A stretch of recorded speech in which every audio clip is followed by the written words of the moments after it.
인사드려요. 제가 여기에 사연을 적어보내게 될 줄은 몰랐는데 사람 인생이란 게 진짜 알 수가 없네요. 저는 결혼한 지 6년 된 36 여자입니다. 20대 중반부터 교제해왔던 동갑내기 남편이랑 30 되자마자 후딱 결혼식을 올렸고요. 둘 다 다니던 직장이 다 서울에 있었는지라 고민을 할 것도 없이 신혼집은 서울에 차렸습니다. 양가 부모님도 모두 다 서울에 살고 계시는 도시분들이셨기 때문에 따로 지방살이라는 것을 생각해 보지 못하고서 살았었네요. 어디서 산다는 것 자체를 전혀 부러워하지도 않았고 요즘 세상에 비행기나 KTX로 어디든지 하루 만에 왔다 갔다 할 수도 있는 거리니까 이동하는 것에 대해서도 쉽게 생각을 했죠. 그러다가 제가 결혼 2년이 채 되지를 않았던 신혼 초에 아이를 가지게 되었어요. 아픈 기억이지만 하지만 사연을 위해 설명을 드리자면 바로 유산을 했습니다. 처음으로 아이를 유산하고서 바로 반년 후에 두 번째 임신을 했다가 임신 6개월 차에 또다시 유산을 했어요. 두 번 연속으로 결혼을 하자마자 맞이하게 된 유산이어서 저로서는 정말 정신적인 충격이 너무 컸었습니다. 주변 사람들도 저를 따라서 안타까워하기는 마찬가지였고요.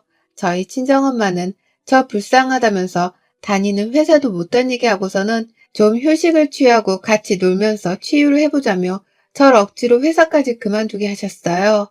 아마 엄마가 보시기에 제 상태가 그 정도로 많이 안 좋았던 바람에 회사를 그냥 보냈다가는 그 길로 영영 출근길에 사라져버릴지도 모른다고 생각을 하셨던 것 같습니다. 다행히 엄마가 저를 옆에 꼭 붙잡아 주셨던 덕분에 저는 금방 유산한 아픔을 잊을 수 있었고요. 더 정확히 말씀을 드리자면 잊은 척을 하면서 일상을 살려고 노력을 했어요. 저희 남편이 할 말을 원체 잘 하지 못하고 눈치만 잔뜩 보는 소심한 성격입니다. 그 당시 우리 남편은 제 눈치를 보면서 사느라 밥도 제대로 못 먹어 살이 저를 따라서 5kg 정도가 빠졌었답니다. 부부는 일심동체라고 하더니만 제 남편이 딱 저를 따라 마음고생하면서 그 당시 힘든 게 많았을 거예요. 아무튼 저희 부부는 결혼 초부터 상처를 받을 만한 일을 겪고 난 후 조금은 다른 결혼 생활을 하게 되었습니다.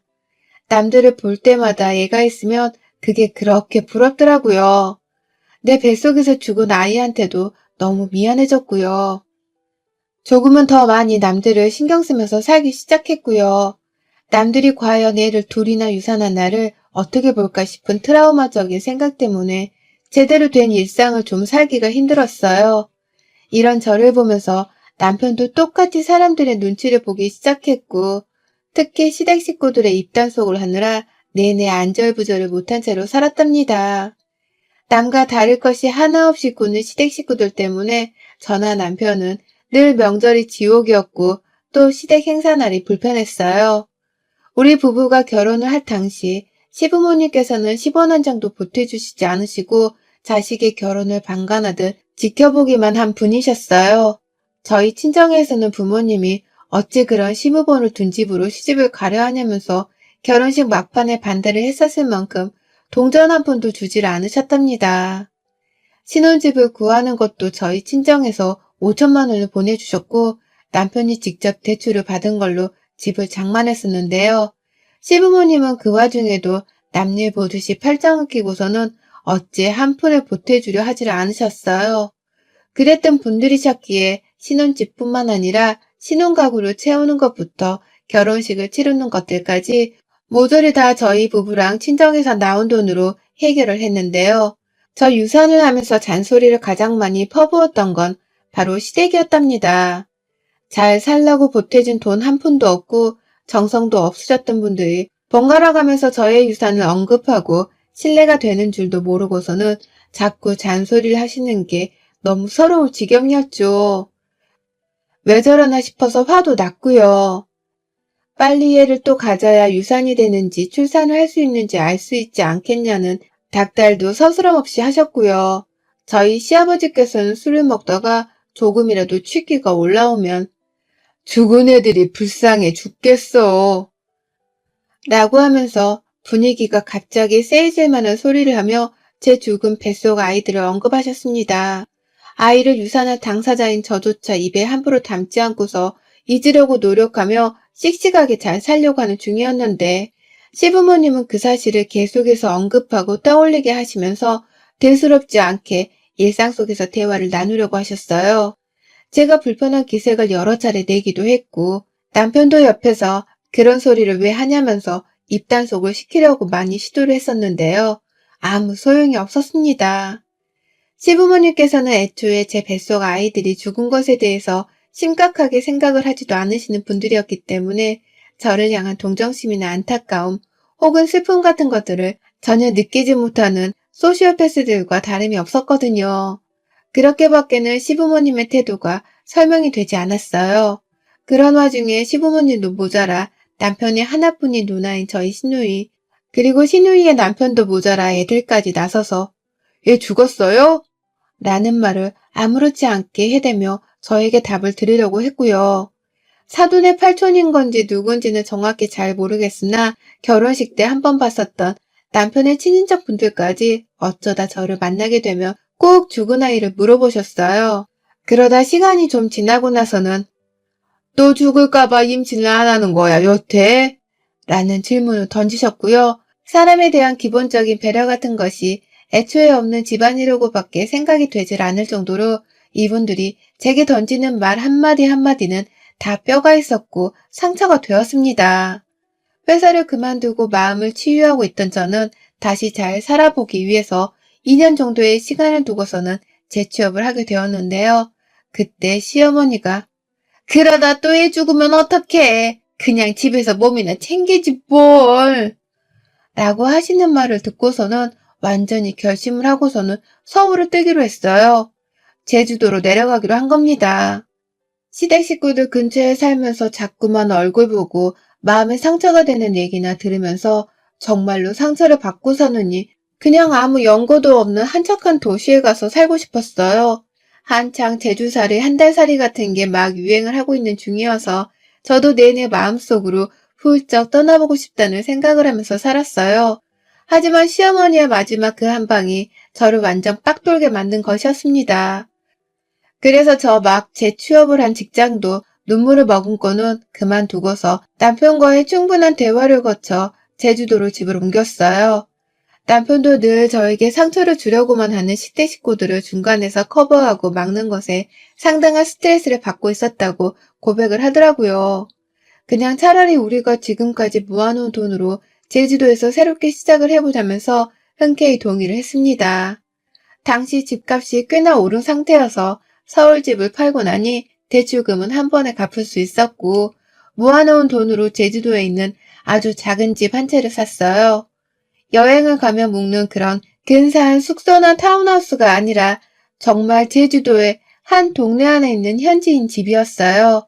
리모델링도 저희가 싹 다 하고 얼마 지나지 않아 남편이 운이 좋게도 회사 상사분의 도움을 받아 제주도에 있는 작은 한 회사에 재취업을 할 수 있었어요. 월급은 서울에서 받던 것보다 반토막이 나버렸지만 정말 좋더라고요. 그냥 아는 사람 하나 없는 이 동네에서 아무도 나한테 아이 문제를 언급하지도 않고 또 감정이 상하게 하지도 않으니 말입니다. 이래서 제주살이를 한 번쯤은 다들 꿈꿔보는구나 하는 생각이 들면서 정말 열심히 타지 생활을 즐겼어요. 열심히 바다도 찾아다녔고 맛집도 찾아다녔고 또 저는 개인적으로 집에서 작은 1인 사무소 하나를 차려서는 프리랜서로도 일을 시작했습니다. 그렇게 남편이랑 저는 각자 하는 일을 가지고서는 타지 생활을 여행하듯 즐기며 딱 기분이 좋을 정도로 잘 살기 시작했어요. 그런데 그때부터 조짐이 뭔가 이상했어요. 시어머니랑 시아버지, 그도 모자라서 시누이까지도 전화를 해와서는 집이 어떠냐며 사진을 보내달라 하더라고요. 처음엔 제주도로 이사를 간다니까 그 멀리를 왜 가냐고 하면서 막 반대를 하고 돈지랄을 하지 말고 서울에 남아있으라며 이해를 못한다고만 하시더니 언젠가부터 저희를 그냥 내버려 두기만 하셨거든요. 그래서 저는 저희 부부가 너무 확고하게 이사를 가려고 하니까 마음에 체념을 하신 줄 알았습니다.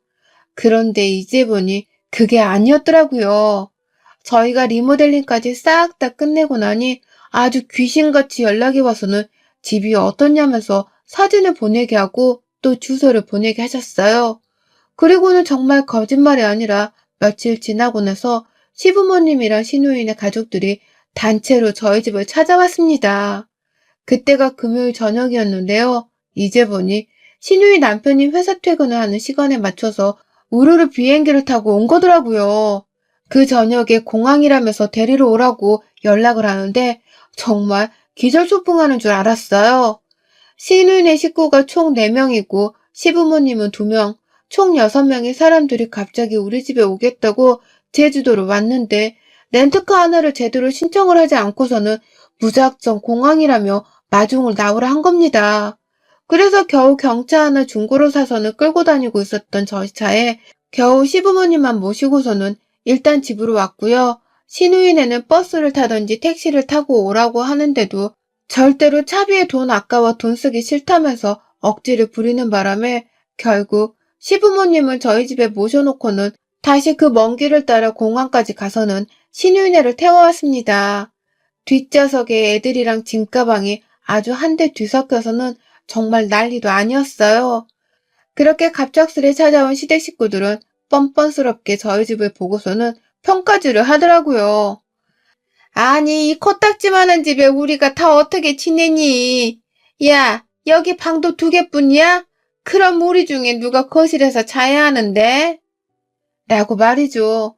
지들을 위해서 우리가 제주도에 숙소를 차린 것도 아니고 오히려 지들을 피해서 우리끼리 조용히 좀 살겠다고 제주도의 작은 집에 만족하며 내려와 사는 중이었는데 찾아와서는 집이 작다, 자기들이 제대로 잘 수가 없다면서 따지고 불만을 토로하더라고요.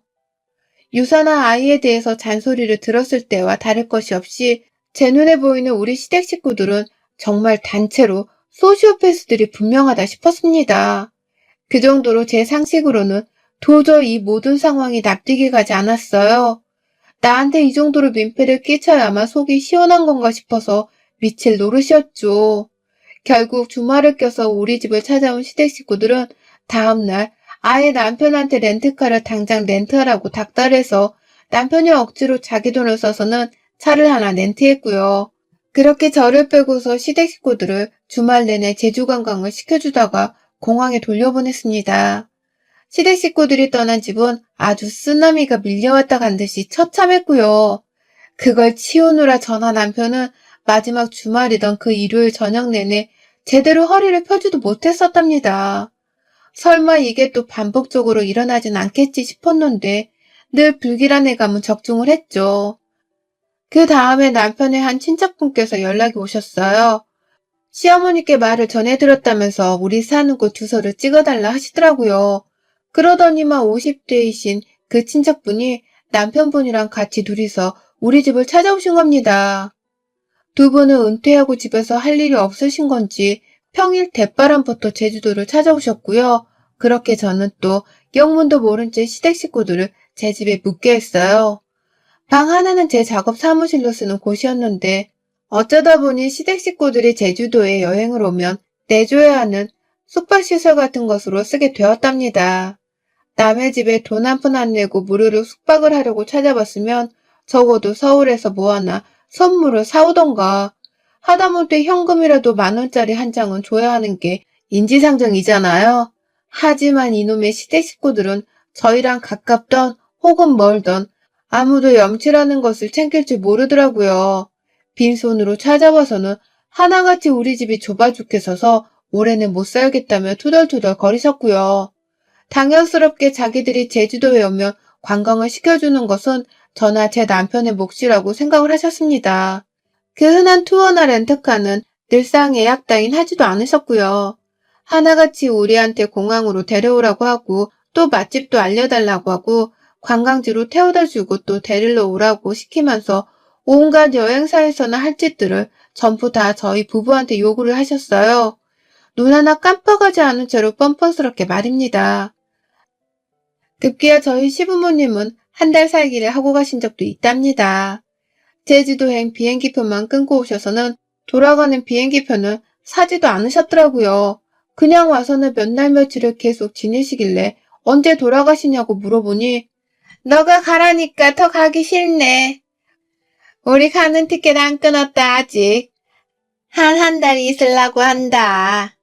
라고 하시더라고요. 그리고는 정말 한 달 내내 저희 집에서 관광하듯 머물다가 가셨습니다. 남의 호텔을 사용하듯이 청소도 안 하고 설거지도 안 하고 요리는 당연히 안 하셨고요.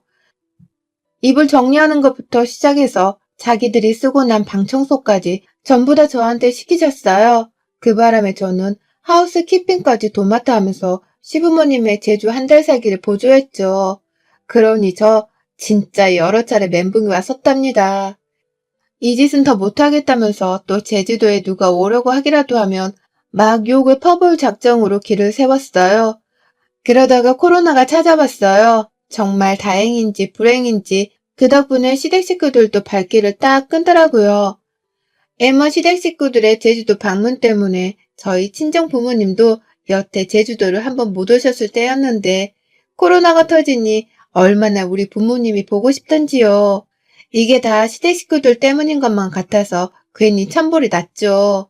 그럼에도 이제 더는 안 봐도 된다고 생각을 하니 다행이다 싶었고요.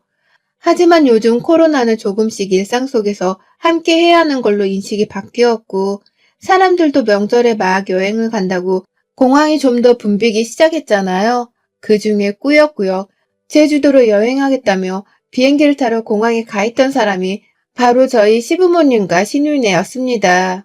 한번 저희 집에 다 같이 우르르 왔다가 집이 너무 작아서 함께 못 지내겠다고 생각을 한 건지 절대로 같이 내려오지는 않더라고요. 다만 누가 봐도 서로 미리 계획을 짰다는 듯이 시부모님이 평일에 제주도로 온다면서 무턱대고 찾아오시더니 시부모님이 금요일에 서울로 올라가면서 바톤 터치를 하듯이 시누이네가 제주도로 내려왔어요. 시부모님이 저희 집에 계시는 내내 저 진짜 오래간만에 또 하우스키핑 역할을 자처하면서 엄청 개고생을 했거든요. 오랜만에 제주도에 와서 너무 좋다면서 저를 데리고 빨빨거리면서 제주 여행을 시켜달라고 성화를 부리시는 바람에 남편 출근을 시켜주고 난 후 그 차를 그대로 집에 가져와서는 시부모님을 태우고는 제주도를 달렸었습니다. 다니면서 필요한 경비며 식당에 들어가서 쓰는 식비며 모든 것들은 다 제 지갑에서 돈이 나갔고요.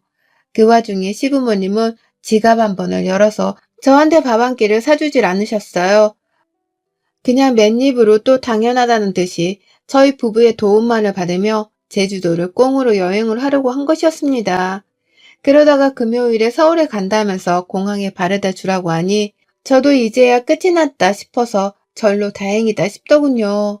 아니나 다를까 방이나 집안꼴을 다 엉망으로 만들어 놓으시고는 쓰레기 한 번을 비우려 하지 않은 채 공항에 간다고 제 차에 올랐다는 시부모님을 모른 척하며 그렇게 공항에 잘 바래다 드렸습니다. 그런데 시어머니가 공항에 들어가면서 말씀하시대요. 이따 네 시누이 도착할 거니까 그냥 공항에서 대기하고 있어. 번거롭게 집에 왔다 갔다 해서 차비 낭비하지 말고 그거 다 우리 아들 월급에서 나가는 돈일 텐데. 라고 말이죠. 그리고 전 그제서야 알았어요. 시누이가 제주도로 오고 있는 중이라는 걸 말이죠. 정확한 시간도 말해주지 않고 도대체 왜 오는 건지도 말해주지 않은 채 그냥 무작정 공항에서 기름값 아까우니 기다리고만 있으라 하는 시어머니의 말에 숨이 턱 막혔어요. 머리가 지끈거리고 숨이 안 쉬어지고 급기야 차키를 들고 있는 제 손이 막 부들부들 떨리는데 눈치껏 제 증상을 알겠더라고요. 공황장애라는 걸 말입니다. 그리곤 제가 거의 2시간 가까이를 공항에서 기다렸어요.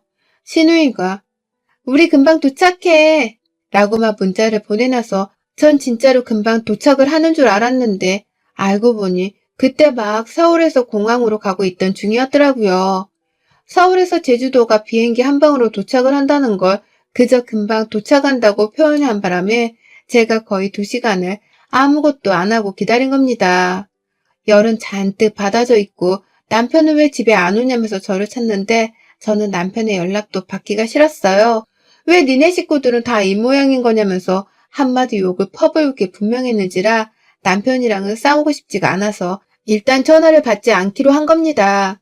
그리고는 시누이네를 기다리는데 와, 저 진짜 그 얼굴을 보자마자 입이 열리며 쌍욕이 튀어져 나왔습니다.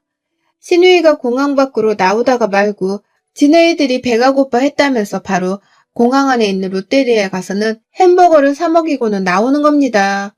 애들 둘이서 손에 콜라 하나씩을 들고서는 빨아대면서 나오는데 와, 2시간 내내 소식도 없어서 무작정 기다리다가 그 꼴을 보고 나니 순간 얼굴이 쎄한 게 화가 치밀어 오르더라고요.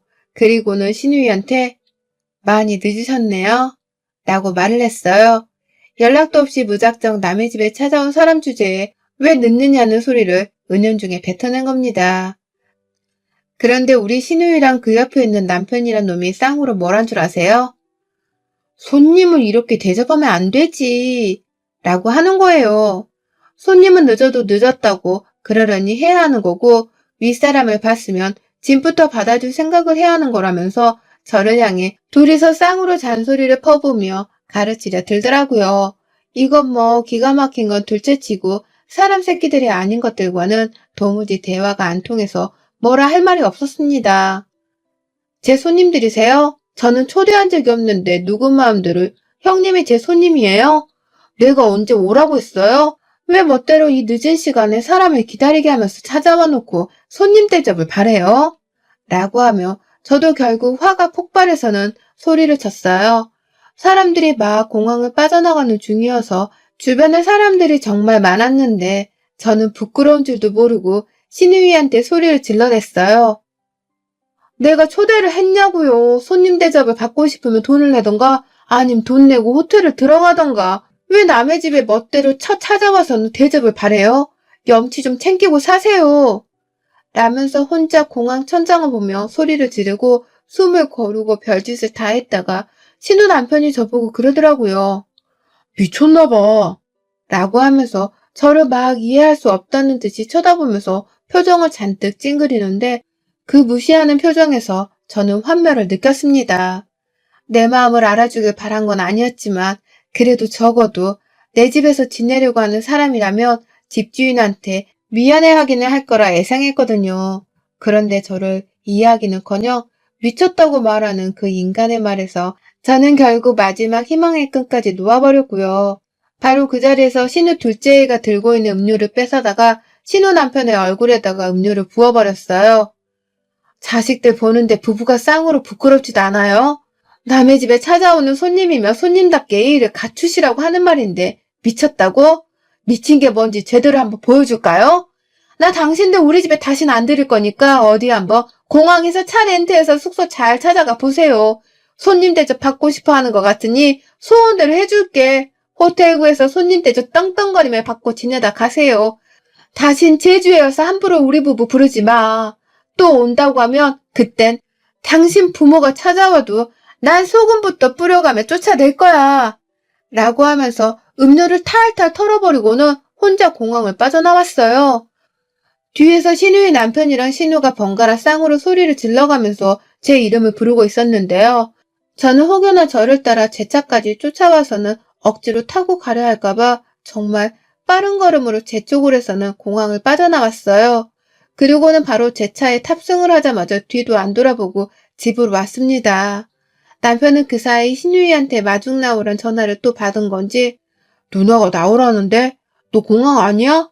라고 하면서 눈치 없이 묻는 전화를 하더라고요. 그래서 전 남편한테도 결국 한바탕 퍼부었습니다. 니네 가족들 내 집에 또 얼씬하게 하면 너도 그땐 쫓겨날 줄 알아? 이혼하고 싶으면 네 가족들을 또 불러보던가.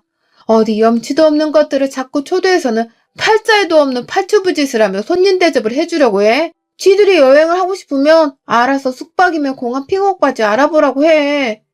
라면서 절대로 집에 붙어있으라고 닥달을 했습니다. 저는 차를 끌고 집에 도착을 하자마자 결국 울음을 터뜨리며 제주도에 와서도 니네 식구들 때문에 이게 뭔 난리야. 라면서 거실 바닥에 들어 누웠고요. 제발 좀 안 보고 살게 해달라고 애원을 하니 남편도 이런 제가 불안불안해 보였는지 초대 안 할 거야 걱정 마. 라고 하면서 자기 핸드폰 전원을 제 앞에서 보란듯이 꺼버리더라고요. 그게 바로 지난주 금요일에 일어났던 일이었고요. 그 후 신우이는 우리 집을 찾아오긴 했었어요. 다만 저희 부부가 문을 열어주지도 않고 밖에서 누가 집에 쳐들어오려고 한다고 경찰에 신고를 하니 그제서야 꽁무니를 내빼듯이 도망을 치더라고요. 지들이 어찌저찌 렌트카를 빌리긴 한 건지 차도 있었고 더 이상 숙박을 하겠다면서 재워달란 연락도 하지를 않은 채 그러고 조용히 지내다가 서울로 올라간 듯 했어요. 그리고는 평일에 다짜고짜 시누이가 저를 고소하겠다면서 연락이 왔네요. 감히 공항에서 자기 가족들한테 망신을 줬다면서 명예훼손을 들먹이며 고소를 하려 하더라고요.